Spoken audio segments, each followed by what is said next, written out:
नमस्कार। आज हमारे साथ भाजपा के ओबीसी मोर्चा के प्रदेश अध्यक्ष डॉक्टर महेंद्र जी कुमावत, जो सिरोही प्रवास के दौरान जयपुर जाने वाले हैं, लेकिन और आज हमसे उनकी मुलाकात हो रही है। हम आज केंद्रीय सरकार द्वारा जो बजट प्रस्ताव हुआ है उस पर चर्चा करते हैं।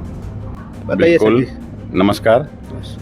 मैं आपके माध्यम से हमारे यशस्वी प्रधानमंत्री नरेंद्र मोदी जी को भी बहुत बहुत धन्यवाद, आभार, अभिनंदन व्यक्त करता हूं कि जिन्होंने अंत्योदय की परिकल्पना को साबित करते हुए विकसित भारत 2047 के विजन को साबित करते हुए हमारे देश के यशस्वी वित्त मंत्री डॉक्टर निर्मला सीतारमण जी ने जो आम बजट रखा, उसमें हमारे विकास की रफ्तार को बढ़ाते हुए हमारे विजन को, भाजपा के विजन को सही साबित करते हुए उन्होंने जो योजनाएं रखी वो वास्तव में हमारे विकसित भारत के विजन को कहीं न कहीं हमारे सार्थक सिद्ध करेगी।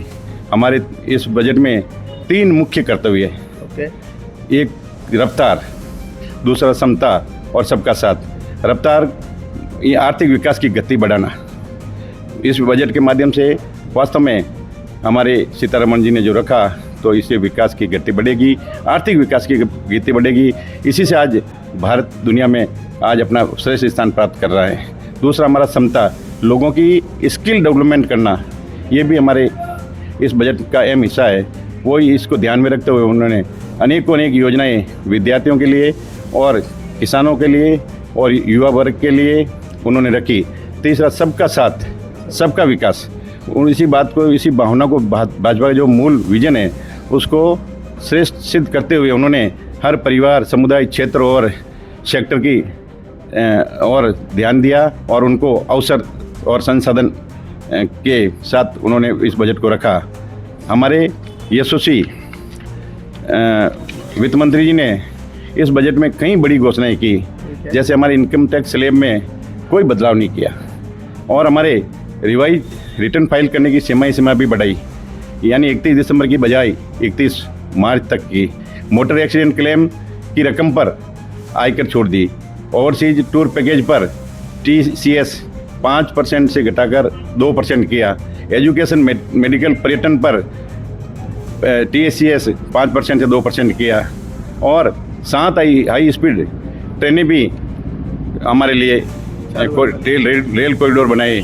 और उन्होंने हमारे स्वास्थ्य के लिए वास्तव में मोदी जी ने जो योग दिवस को पूरी दुनिया में WHO के माध्यम से पूरी दुनिया में लागू करवाया और आज पूरी दुनिया योग मना रही है।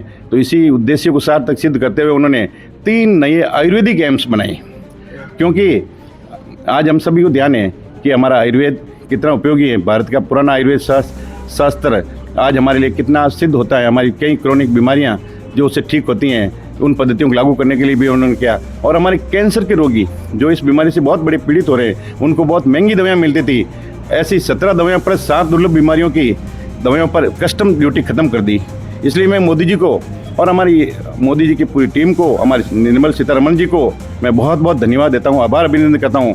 पूरे क्षेत्र की ओर से, पूरे मोर्चे की ओर से, हमारे यशस्वी प्रदेशाध्यक्ष जी की ओर से, मुख्यमंत्री जी की ओर से मैं भी उनका आभार अभिनंदन करता हूँ कि उन्होंने ऐसा बजट दिया कि हमारे इतने पीड़ित जो महंगी दवाएं नहीं खरीद सकते हैं, तो उनकी दवाएं भी कस्टम से मुक्त की। मेडिकल टूरिज्म के लिए उन्होंने 5 रीजनल हब स्थापित करने का राज्यों की मदद और प्लस 1.5 लाख बहुकुशल health workers plus 1 lakh specialist का प्रशिक्षण करने के लिए भी उन्होंने हमारे युवा वर्ग के लिए भी ये स्किल डेवलपमेंट का एक महत्वपूर्ण काम ही किया। शिक्षा में और स्किल डेवलपमेंट के लिए उन्होंने 15,000 सेकेंडरी स्कूलों का और हर ज़िले में एक महिला हॉस्टल का और हर ज़िले में एक ट्रॉमा सेंटर का जो उन्होंने हमारी परिस्थितियों को देखते हुए जो किया।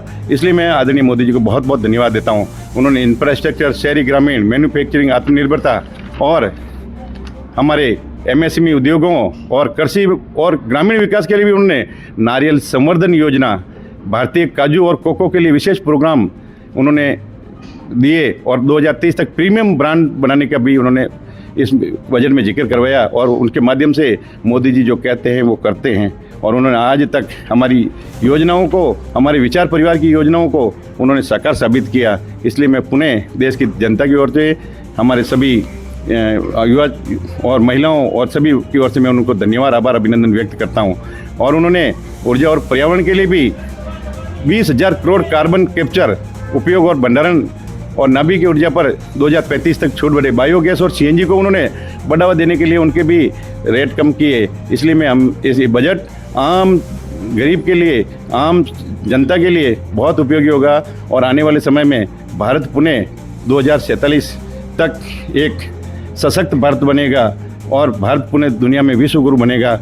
और मैं उनके आपके माध्यम से भी सभी को धन्यवाद, आभार, अभिनंदन व्यक्त करता हूँ कि हमारे यशस्वी प्रधानमंत्री हमारी विचारधाराओं को और हमारे हर अंत्योदय की परिकल्पना को साबित करते हुए अंतिम छोर पे बैठे व्यक्ति का उन्होंने ध्यान रखकर इस बजट को पेश किया।